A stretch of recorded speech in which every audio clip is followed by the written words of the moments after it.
It's a wonderful Friday morning, and I am excited to join this channel again. And you're welcome once again to our Shifting Blame series. Good morning, good afternoon, good evening, depending on where you are joining us from in the world. My name is Florence Topher, and I am the director of Mobile Webcam. I'll be your moderator for today's session. And I'm presenting from American Corner Agbogba. American Corner Agbogba is part of American Spaces around the world. American Spaces provide access to current and reliable information about the United States. And this is done through book collections, internet access events, and activities for everyone. So pass through any of the American Spaces and enjoy all these events for free. Today, we are discussing a very important topic, which is communication, a strategic step in combating gender-based violence. Facilitating this session is our very own expert, Gina Amedika, a communication specialist and founder, Alma Africa. Gina Abna Amedika is a communications and development enthusiast with over 7 years of experience in the corporate space in Accra, Ghana. Ms. Amedika is passionate about women empowerment, advocacy for girls, child education, and has spearheaded several initiatives in line with this interest through her NGO in 6 African countries so far. She founded a communication consultancy, MCP Services Ghana, which provides consulting services to companies, especially foreign companies seeking to invest in Ghana, in the Ghanaian economy, by taking full advantage of the African Continental Free Trade Agreement. She has currently served several companies, both locally and internationally. She is also the founder of Alma Africa, an NGO which advocates for the girls' child education and women empowerment. In the past 2 years, Alma Africa has collaborated with other NGOs in other West African countries, such as Nigeria, Benin, Sierra Leone, Ivory Coast, Ethiopia, Cameroon, to reach out to young girls on critical issues such as gender-based violence and the culture of rape. Ms. Amedika is an awardee of the 2022 Mandela Washington Fellowship and was trained in public management at the Syracuse University, New York, under the auspices of the U.S. Department of State. She looks forward to engaging in policy enactment at the highest level towards women engagement. On this note, I welcome you, Gina, to this session. Gina, thank you, Florence. Thank you, Florence. And good morning to everyone who's joining us. Good morning, good afternoon, good evening, depending on where you're joining us from, you're welcome. Today's topic for discussion is communication, a strategic tool in combating gender-based violence. Our outline for discussion will be focusing on the background of gender-based violence. Briefly, we'll look at communication, forms of communication, how these forms of communication can be used to combat gender-based violence, and also have an extensive conversation on the way forward. So let's dive right into it. What is gender-based violence? Let's focus on the background at this point.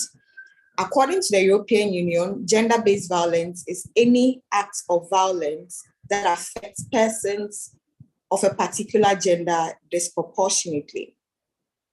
Now, so it's important to know that gender-based violence cuts across both genders. However, it's also important to highlight that the most prevalent cases of gender-based violence are against women. So far, 30% of women have experienced either physical or sexual violence in their lifetime. According to Deutsche Anwalt International 2020, 3.4% of gender-based violence reported cases are against men. 31% of women in Ghana, let's bring it down to our own country contextually, 31% of women in Ghana experience gender-based violence according to the Domestic Violence Victim Support Unit, DOVSU, which is quite high in relation to the figure reported of men, which tells you of the dire situation when it comes to gender-based violence in our country. What are the driving factors of gender-based violence? Cultural issues are very crucial drivers of gender-based violence. When we talk about our cultural setting and certain cultural regulations that enforce rights, that dehumanizes women, also inflicts harm, both physical and psychological. We can talk about, we can make examples such as the child marriage, the female genital mutilation, and other cultural rights that do not uplift women, that dehumanizes them, that inflicts harm, that inflicts emotional, psychological, and physical harm on women and young ladies who are within a certain cultural setting.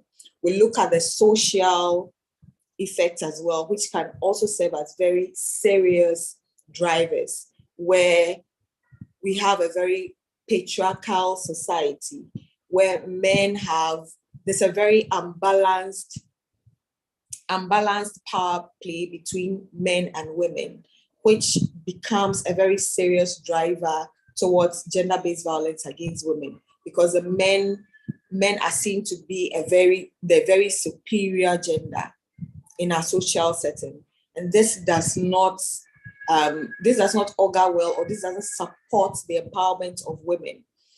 The economy or the economic setting also becomes one of the drivers of gender-based violence, where women who are not economically empowered are at the mercy or are likely to be victims of gender-based violence, or where women find themselves in situations where the economic power is dependent or reliant on their spouse. That puts the man in a position where, if he is not under a very serious self-control, or has the ability, or has that empathy, or is well educated and well positioned and knows a lot about gender-based violence, and he's in a position to violate the rights of the woman. And then our political stance as well. In the political stance, we look at it in the forms of the legal stance against gender-based violence. How strict are they, and how are we poised as a nation to enforce and implement these laws? If the laws are not implemented, then it does not serve as a deterrent against potential perpetrators or even perpetrators. For example, if I witness or if I violate the rights of a woman by physically abusing her, and I'm reported to the police, and those rights and her rights are not enforced, I'm let go, I'm most likely to repeat the act on another woman. And so the cycle continues on and on and on. So the political stance is also a very crucial stance that becomes a driving force or a deterrent against gender-based violence. And what are the forms of violence? The forms of gender-based violence can be physical. In this case, slaps, physical abuse or physical forces. So slaps, shoves, some cases murder, any act at all that inflicts physical harm or wound on a woman. It can be sexual as well. In these cases, rape, sexual harassment in workplaces are also forms of gender-based violence.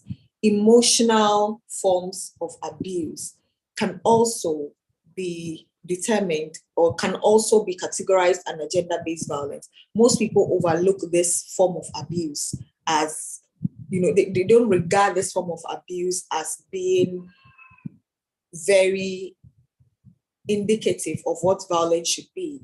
But emotional abuse is a very, very serious crime that can literally cause anybody who's subjected to it to lose their form of confidence or their form of being. So emotional abuse, a person being verbally abused all the time, castigated, a person who's looked down upon, or sneered at from time to time, who tend to go through emotional abuse. And this has a very serious repercussion of even stripping that individual of their self-confidence, and should be talked about and should be highlighted as one of the very severe forms of gender-based violence from time to time. Economic forms of violence as well, where a person steals from you or withdraws financial support or controls a person's financial standing even, can be categorized under gender-based violence. Also neglect or deprivation. Neglecting support or neglecting some form of responsibility towards one's spouse is also a form of gender-based violence. These are some of the examples pictorially. We see child marriages, which are, again, in our rural communities, some of the very prevalent forms of gender-based violence, especially domestically. Child marriages, betrothal, physical abuse, as we mentioned earlier, psychological or emotional abuses, sexual harassment, sexual abuse, female genital mutilations. All these examples can be categorized or can be linked to one or two, can be linked to the forms of gender-based violence in the earlier slides. And as seen in the pictures, they are very indicative of the violence that exists. And we should be able to look at this in all forms of seriousness. In certain areas, we tend to normalize these forms of abuse because we've been overexposed to it. Once we become so overexposed to it, they lose their seriousness or their efficacy in our minds, but it doesn't take away the seriousness of the problem. Once you are subjected to abuse over and over again, you tend to normalize it. But it's not normal. Any form of these abuses should not be taken lightly, should not be swept under the carpet. They are serious, as we are indicating, and should be reported to the appropriate authorities. How do we combat gender-based violence? It's not to combat gender-based violence, it's not a straight-jacketed approach. It's not our approach where we say, we arrest the perpetrators and jail them. That's one way. However, it's important to note that it's a human endeavor, or it's a human action. And being it's a human action makes it a very multivariant problem. It makes it a very multivariant problem in a way that it has to be solved holistically, taking different factors and variants into consideration. Arresting someone doesn't solve the problem, and putting them in jail doesn't solve the problem. If they are not educated, if they are not mentally diffused from that particular behavior, release them from jail, they can go ahead and violate another woman's rights, and then the cycle continues. But it's important to address gender-based violence from different approaches. So how to stop it? Of course, we have to create awareness and educate both genders, educate the populace on gender-based violence holistically, and then put in measures to prevent gender-based violence. In this case, we rope in the legal situation, we rope in the police, and we rope in various institutions that serves as this, that can disincentivize or serve as strong deterrents against the action. And one of the best practices that we can use in advocacy against gender-based violence is effective communication. If we are going to educate, if we're going to run advocacy programs, if we are going to run campaigns against gender-based violence, which is one modality or one area in which to be able to, one arrow we can shoot in order to tackle gender-based violence, it's important to carry our message across in the very sustainable, we carry our message across in the most effective way so that whoever we are communicating to understands the message. And not only understand it, but is able to act upon that message. That's the one way you know that you have carried out your message effectively. If your message is understood, received, and acted upon, that's one way you know that you have carried out an effective advocacy program. And the best way to carry a very good advocacy program, campaign, or education is to communicate effectively. So what is communication? As we have indicated, we're talking today, our topic for today is communication as an effective tool for combating gender-based violence. So what is communication? Communication is simply the exchange of information. So you are exchanging information. You're talking to people about gender-based violence. You're allowing them to ask questions and you're providing feedback. So the exchange of information by speaking, writing, or using some other form of medium. And in today's world, if we're talking about other forms of medium, we do have social media and other forms of technologies that have come up as various useful mediums for communicating. And communicating the legal stance of gender-based violence empowers victims or potential victims. So in this stance, communicating issues relating to gender-based violence would mean educating people, educating potential victims, educating victims alike, educating survivors on gender-based violence and what the law says about what their right is. It's one thing to have very good structures in place. It's another thing for people to know about those structures in order to use them. And this is where communication in forms of education comes in. I always say that Ghana has a very good legal stand on gender-based violence. We do have the laws entrenched in the 1992 Constitution. We do have the Dove-Sue Act. We do have the Police Act. We do have the Criminal Act and other legal provisions against gender-based violence. But it would seem that women whom these laws are supposed to protect do not know about them. Most people do not even know that the law has a protection act that enjoins police to offer some form of protection to victims who report their spouses for abuse. Because imagine reporting your husband for abusing you and police picking him up, releasing him on bail, and going to live under the same roof while the case is being adjudicated. How are you going to live? And how can you guarantee your safety? Most people don't even know that there are provisions under the law for the states to protect them in that instance. It is not even known. Why is it not known? Because even though we do have the right structures, there's a gap in communication. There's a gap in passing down information on what the structures are versus what the people should know.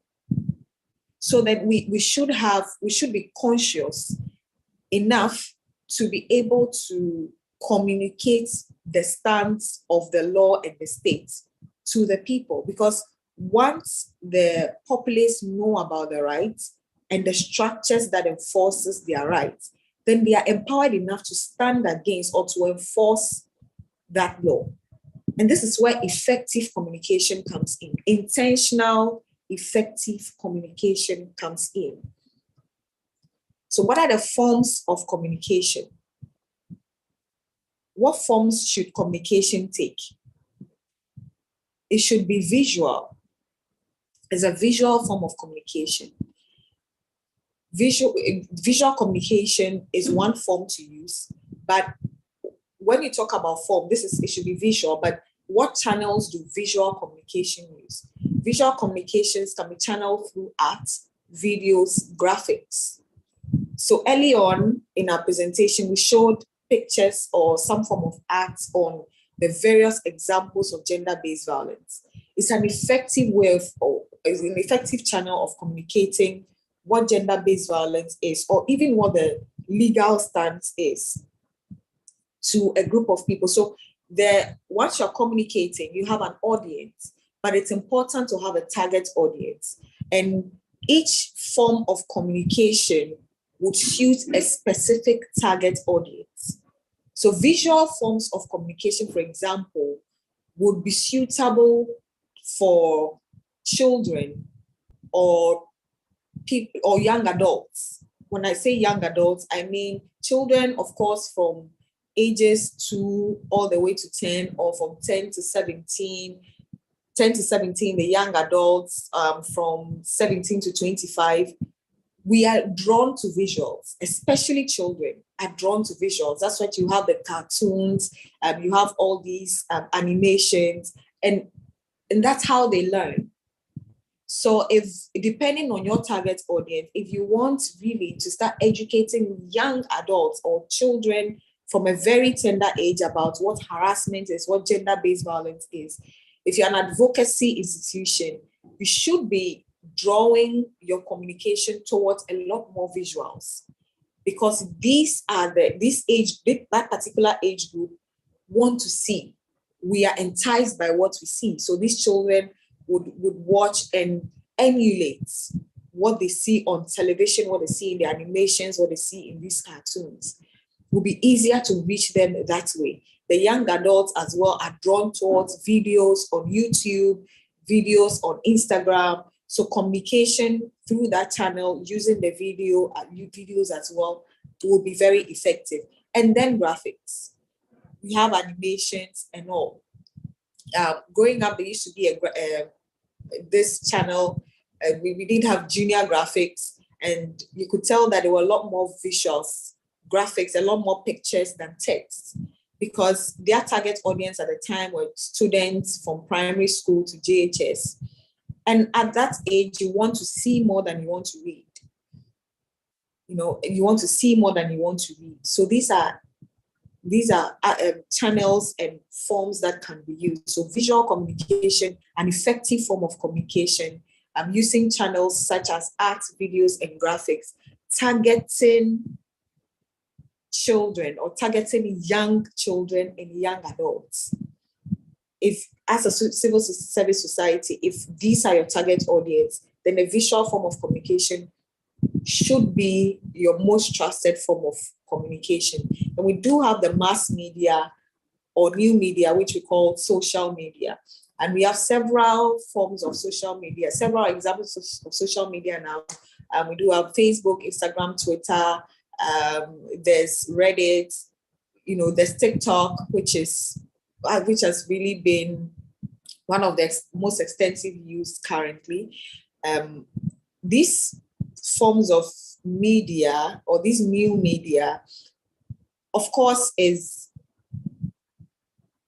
touted for entertainment and all that, but can also be used for education and information, especially when your target audience mostly are young people who spend a lot of time on social media. If we are going to decentralize communication of gender-based violence, then social media would be another form of effective tool for communication. Again, let me reiterate that communication or advocacy on gender-based violence should not be centralized only to victims or survivors. Usually, that becomes a target audience. You want to provide support, and that's it. But it's important to decentralize communication and focus on potential victims, who are the young adults, who are potentially going to be exposed to it when they get to the university or in their lives as they go through lives as young adults. And it's important to catch them young, as they say, by passing down information now that they are open to receive them. And we can do that by using the new media available, which they spend hours and hours and hours on. We use that channel to diffuse or to send across information or education on gender-based violence. It might come across as playful,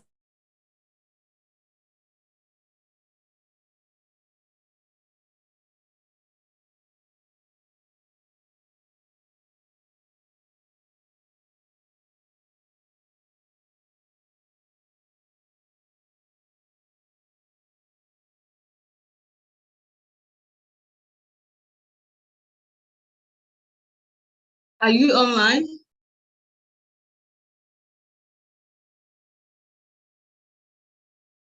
Hello, Gina.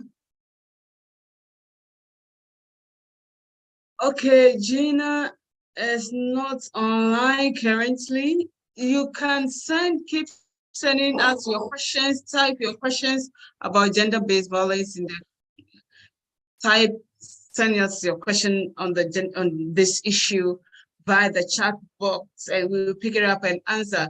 But this is really an interesting topic. When it comes to gender-based violence, what are some of the experiences that you have? Do you have personal experiences to share? How have you been able to communicate? Because the main focus of gender-based violence is how we are communicating gender-based violence to others in such a way that it will transform how or reduce this act in our communities. If you have experienced any form of harassment, gender-based violence before, please kindly share in the chat box and we'll pick it up, and we would let Gina answer all your questions. Gina is back online, and so thank you. And I'm hoping to read some of your wonderful experiences, how you have been able to communicate gender-based violence to your colleagues or various communities. Gina, you're back, thank you. Yes, I'm back. Apologies. So we move on to the traditional media as a very important form of communication. So headed to before the the whole evolution of social media and new media, traditional media such as newspaper, television, and radio were the effective forms of communication. Any target audience or any group. For any target audience or any group, the traditional media was the most effective channel for communication. The newspaper, the television, the radio. However, given the influx of social media, the traditional media, I won't say has lost its power, no, but it has become limited to a certain target audience, or it's become very exposed only to a certain target audience. Newspaper is popular among the old folks, the retirees, or individuals even in the offices, and that's it. Television also has its place. However, unless, of course, the education is going on at the time where there's an interesting program that has the attention of young people, it will be difficult, very difficult to have young people glued to television. And this is why, let me use a typical example here. In advertisements, let me use KFC and McDonald's. When they have to advertise, they usually place their advertisements during the times where they're showing cartoons and animations, because they want to have their target audience were always the kids, because the kids would pester their parents to buy it for them. So they would put their advertisements when they are showing cartoons. So, and who are those who watch cartoons? The kids. So during cartoons, when there's a break, they see McDonald's or they see KFC. And after the show is over, the kids make demands on their parents to buy it for them. That's how McDonald's and KFC entrenched their brand on the market, which was very strategic.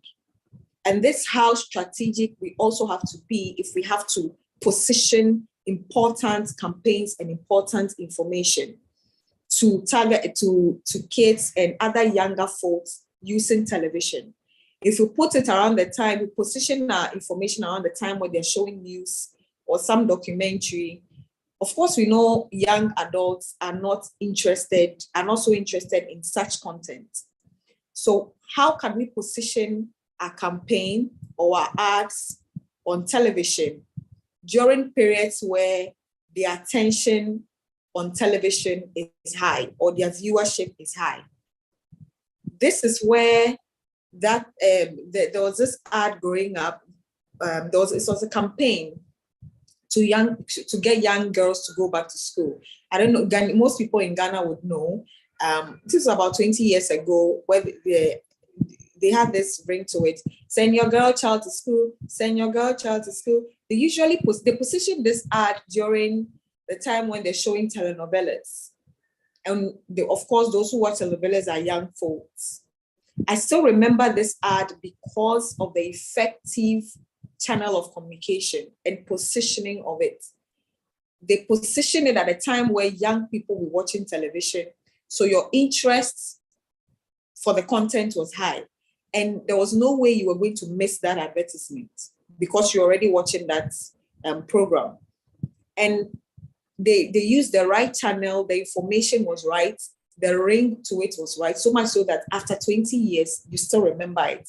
So for civil service organizations and organizations undertaking various campaigns and education on gender-based violence, we should be mindful of positioning our content and our communication at times where, if you're going to use television or radio, at times where the young folks' attention or interest in a specific program is high, given the fact that now young folks do not spend much time on television, but on social media.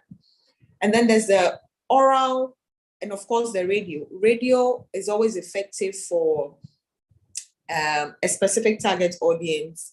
Those in the rural communities, they are more drawn to radio content, which makes it very important to decentralize the conversation in such a way that we have radios in these communities channeling or transmitting these forms of education on gender-based violence in languages that people in these communities understand. You know, most of these people in the rural communities will go to the farm, for example, and what they use for company or for their forms of entertainment and source of news while they are away on these farms or whatever in are the radio sets. And in these spaces, their radio transmission is in their respective local languages, which is an effective way to pass down or channel information to them. So once you identify them as your target audience, using a traditional media as a form and a radio as a channel, it's important to make sure that you get through to them in a language that they understand.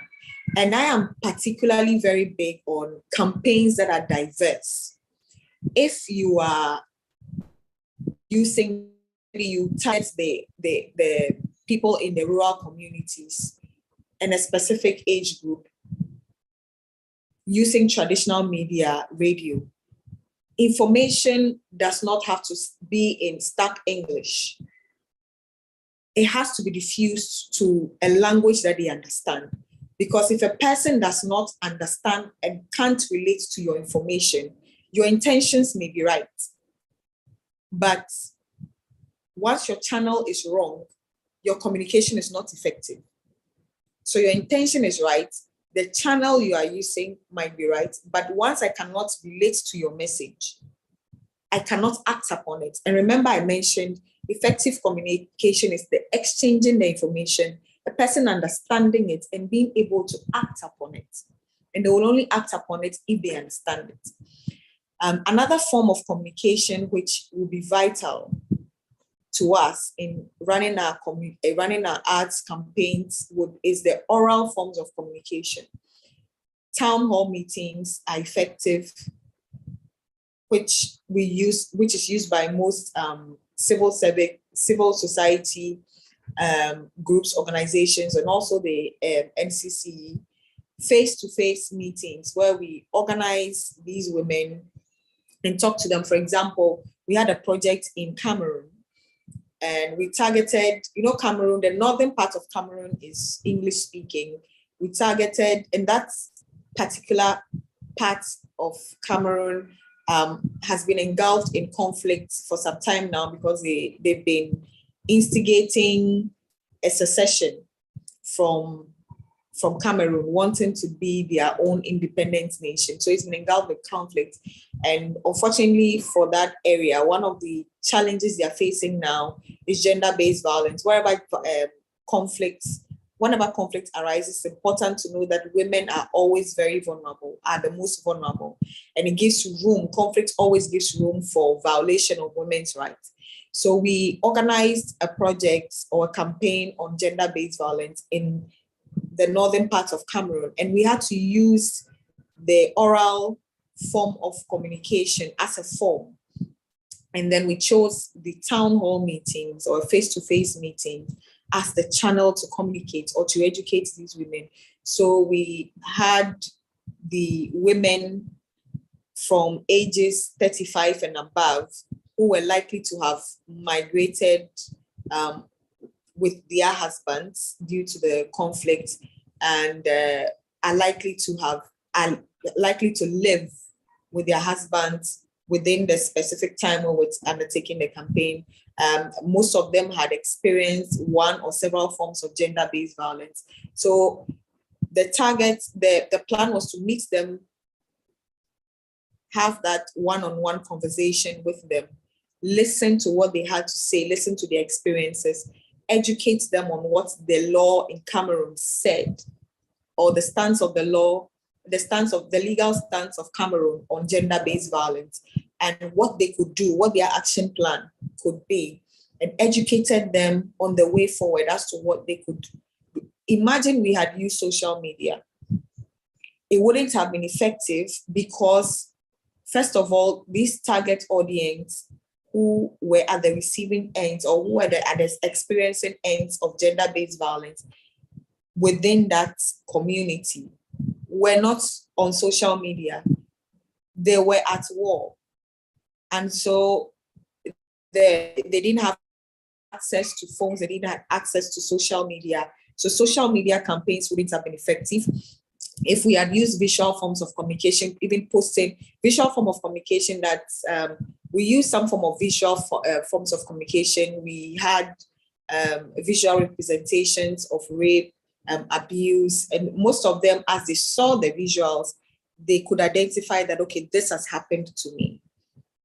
But visual communication on social media wouldn't have been ideal. But visual in the town hall meeting, displaying the visuals in the town hall meeting was very effective. So in this regard, looking at the target audience at that time, in that space, face-to-face was the best option. They were not on social media. It was more effective to meet them in person, to talk to them, to show them examples, and also to educate them on the stance of the law. So as I'm sharing my example of what has been done, I'm sure you are also reflecting on situations where you have undertaken campaigns and now beginning to think about more effective ways of communicating. Who are the users or who are the transmitters of communication? In Ghana, we do have the National Commission for Civic Education, the NCC. That is the national body responsible for transmitting information in the interests of the nation, or whichever campaign that the government wishes to undertake. And of course, undertaking campaigns on gender-based violence falls within their ambit. However, the civil society in Ghana plays a huge supporting role to the government institutions, where civil society such as myself, such as the American Embassy through the American Spaces, and such as yourself listening to us, supporting in one way or the other, undertaking several campaigns in our own small strides in various areas, targeting various audience, educating them on gender-based violence, are crucial voices and are crucial users of various forms of communication against gender-based violence. And of course, we have support from institutions such as DOVSU, the police, the Ministry for Gender and Social Protection in Ghana, for example. Now, and I believe whichever country you are joining us from, you do have your own ministries responsible for gender and other forms of institutions that support you as a civil society in undertaking your respective campaigns. It's important to note that we are the enforcers of education on gender-based violence. And as we are enforcing these forms of communication, it's important to understand how to use the effective tools, effective forms of communication, the effective channels, so as to send across an effective message that people can understand and act upon. If we are not using the most effective forms of communication and channels of communication, our intentions might be right. Our interests might be right, but we might not be yielding the needed results or the desired results, because the individuals who are expected to understand the message and act upon them will not understand it to begin with, and will not be able to act upon it, therefore. And if that happens, we might not have the needed results in a sense of trying to curtail or trying to curb the occurrences of gender-based violence. We can only curb the occurrences when the message is clear, when the message is sent across in an effective manner, when the message is understood, and when the message is acted upon. Those are the lines to toe if we want to be able to curb gender-based violence all along. And how do we do this? How do we position our information, or how do we make sure that we're sending across the most effective communication? We've talked about the forms, we've talked about the channels to use. It's important to carry out the campaigns in masses.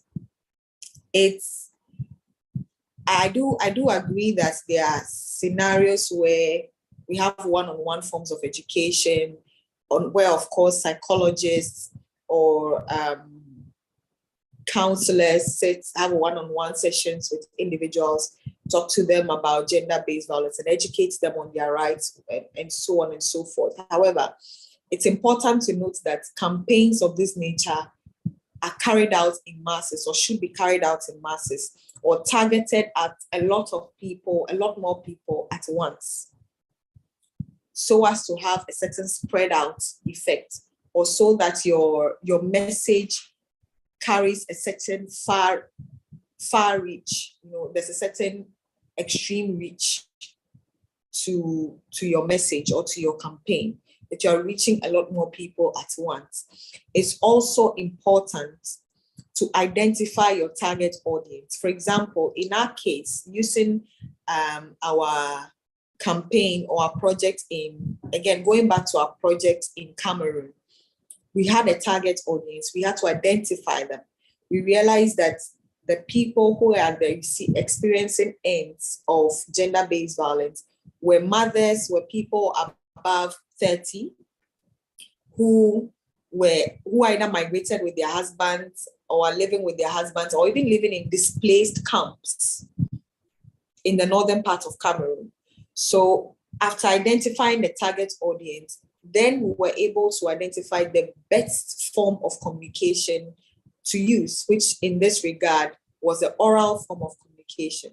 If it's going to be oral, then it means that it has to be face-to-face, or it has to come off in a meeting setting. So at that meeting setting, we included visual forms of communication. Of course, we talked to them, we showed them that this is what it is. Then the message was understood. Remember, we mentioned communication is an exchange. So of course, as they understood the message, they asked questions, they gave feedback. Then there was a back and forth. There was an exchange of information. Okay, so I experienced this. I experienced that. What do I do from here? then you're able to then show them, if you experience this again, this is what your law says, or this is what you can do. This is how to seek redress. That way, you have enlightened an individual. The next time that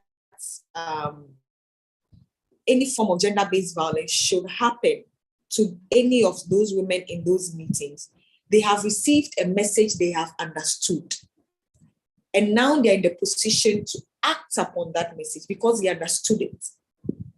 It was in their language. It was in a form that they could relate with, which was an oral communication. And they could see, based on examples, this is what was meant.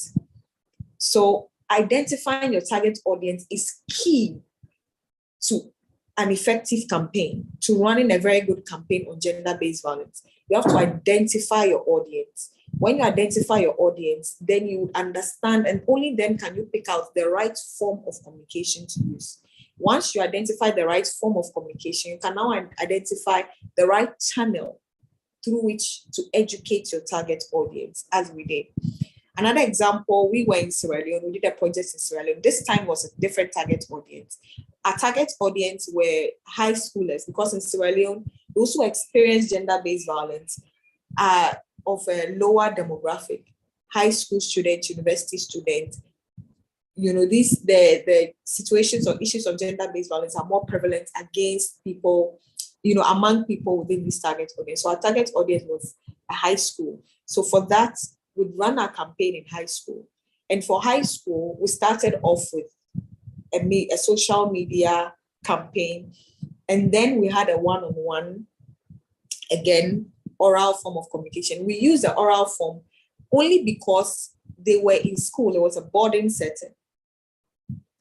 So we did a very mixed approach. We had a social media campaign for people who are day students and all that. Of course, they will have access to it because they have phones, they have access to phones, they have television and all that. And then we did a face-to-face with a boarding school, that is girls with a boarding school setting, an oral form of communication, but it was less talking, more showing, and more interaction, and a lot more playful environment because they are young.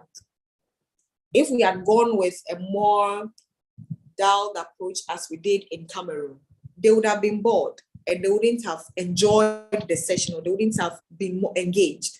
But as they were younger than those in Cameroon, were a lot more playful and a lot more visual, a lot more interactive, and they were able to follow and understand. So once you identify your target audience, you can now understand what to use, the forms to use and the channels to use. The goal is to be as effective as possible and to pass down a message, and so your message is understood and can be acted upon. Again, identify the appropriate form of channel, identify the appropriate form and channel of communication to use. So as you identify the target audience, it would inform you on the form of communication to use and the channel of communication to use.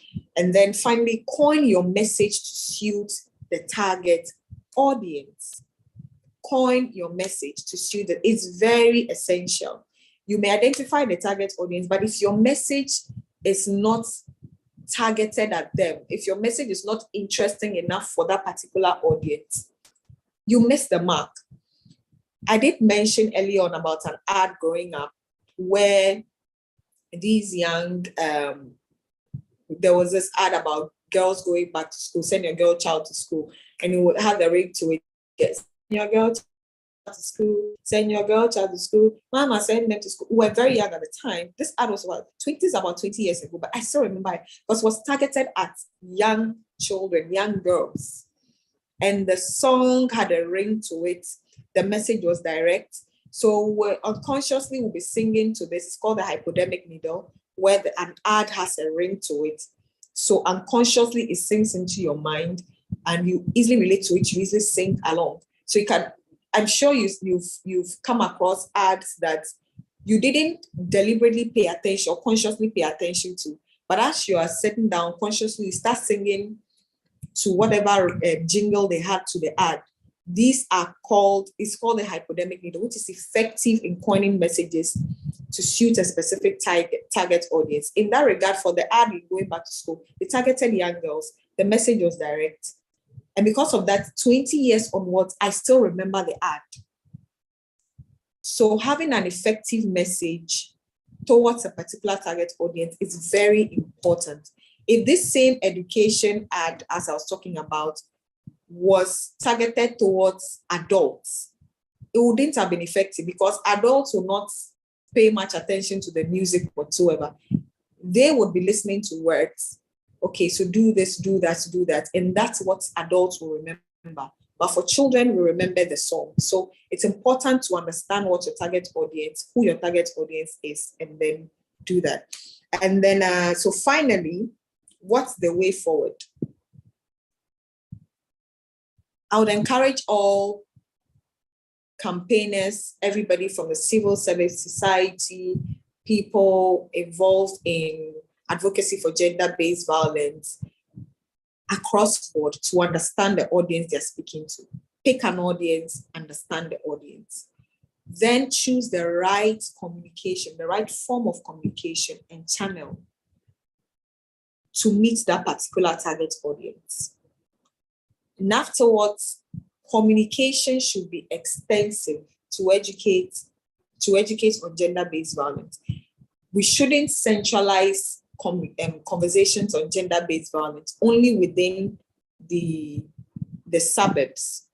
Let's reach out to people in the rural areas. Let's decentralize communication to meet target audience in the rural communities. And this would include using the localized forms of communication, such as the traditional media, radios, as I've indicated, town hall meetings, so that education is as extensive as possible.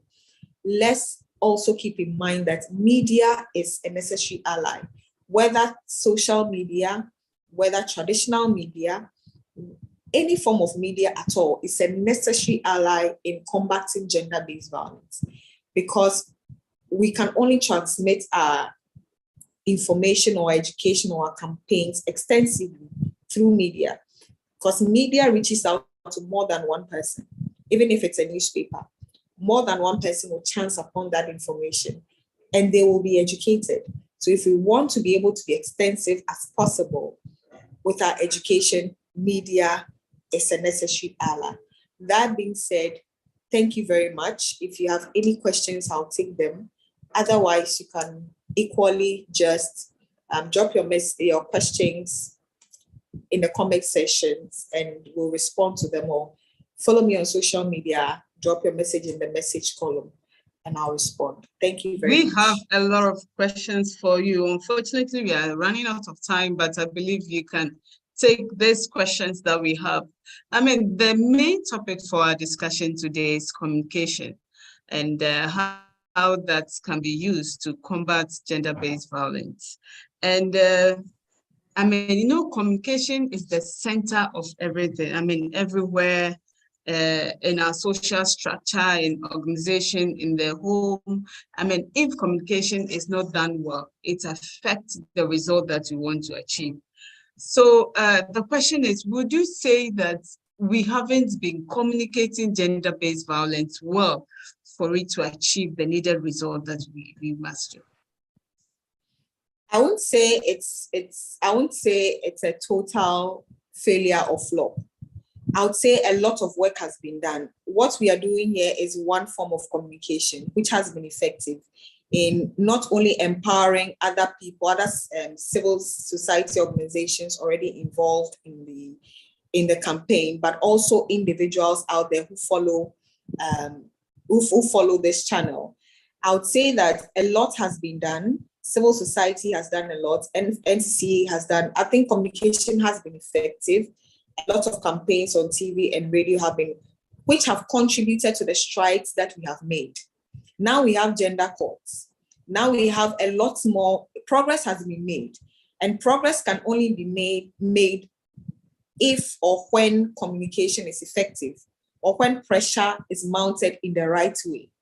So the results we are seeing is as a result of the effective communications that are ongoing. However, it's important to note that however effective a channel, it can always be improved upon. So the quest here is to improve upon what we're doing, and we can only improve upon them when we understand. We understand better how to use what we're already using. As I mentioned earlier, I organized in December, my organization had a webinar on gender-based violence during the 16 days of activism. And we had followership from some people in the Upper West region who joined the webinar.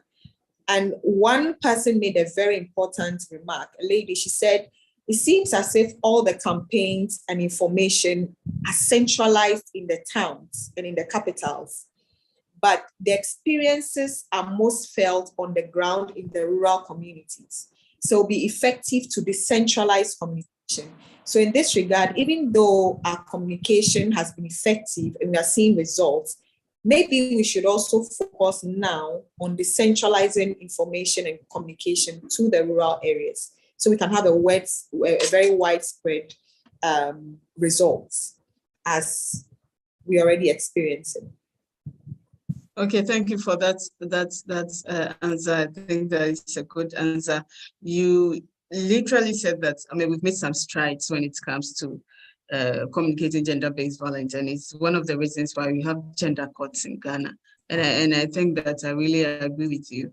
My next question is that when it comes to gender-based violence, you mentioned different forms of gender-based violence. If, for instance, a girl has been raped, what is the best medium of communication that she can use to, not the evidence, how does she communicate? In a way so that she's not tagged, so that people can really relate to the adverse effect of that act on her.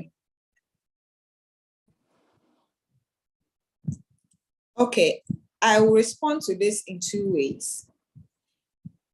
From the victim's perspective, and also from the perspective. Of course, perpetrator, and then I'll look at the institution's perspective. Okay. From the victim's perspective, it is not her responsibility to worry about how people perceive the message she puts across. But it happens. Yes, it happens. Unfortunately, that becomes a deterrent as to why most people who experience rape and sexual assault fail to report or seek legal redress, because the authorities you are reporting to, the questions, their line of questioning and interrogation can even demean or, sort of go into victim blaming. What were you doing there?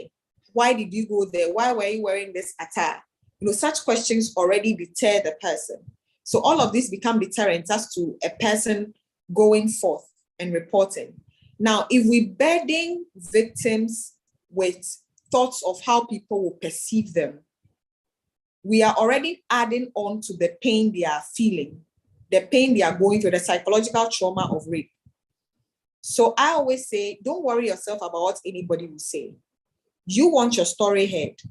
You want legal redress, go ahead and say it. The moment you start burdening yourself with victim blaming issues, you are already on the path to withdrawing and not reporting or seeking legal redress. So how people perceive that, or how people take that message, is not the victim's responsibility.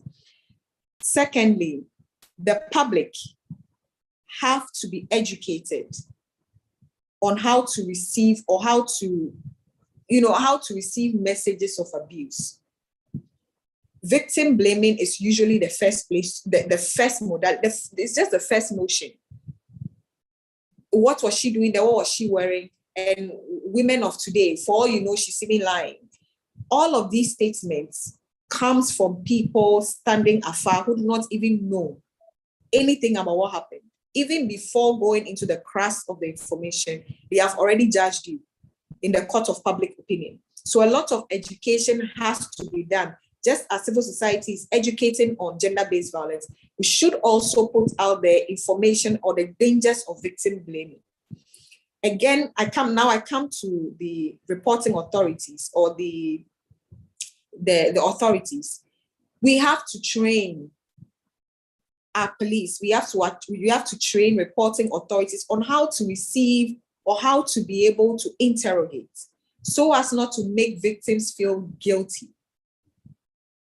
Victims must feel emboldened to walk to authorities and lay claims on what has happened to them.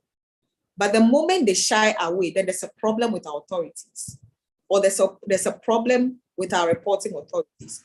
So I would just quickly say that the victim in this regard should not be burdened with the responsibility of how the public views or ascertain the public views or takes whatever information they put across. Just go report, and then a lot more education should go to the public and the reporting authorities.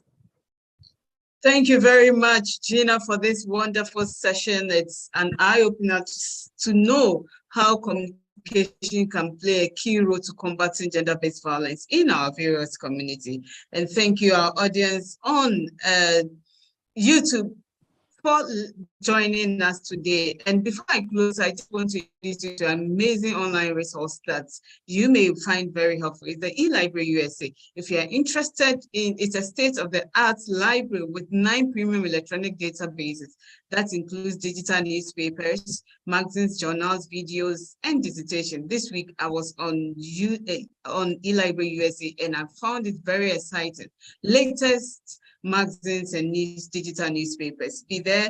If you need these resources, please kindly reach out to us. Usually it's available in American spaces across the globe and across American spaces.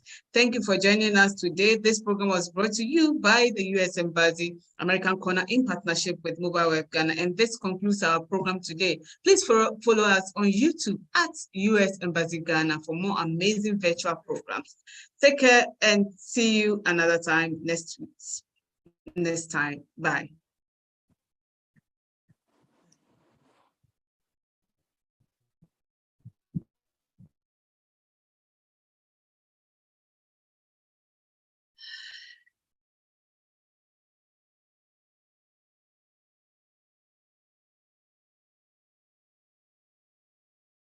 Tina is gone.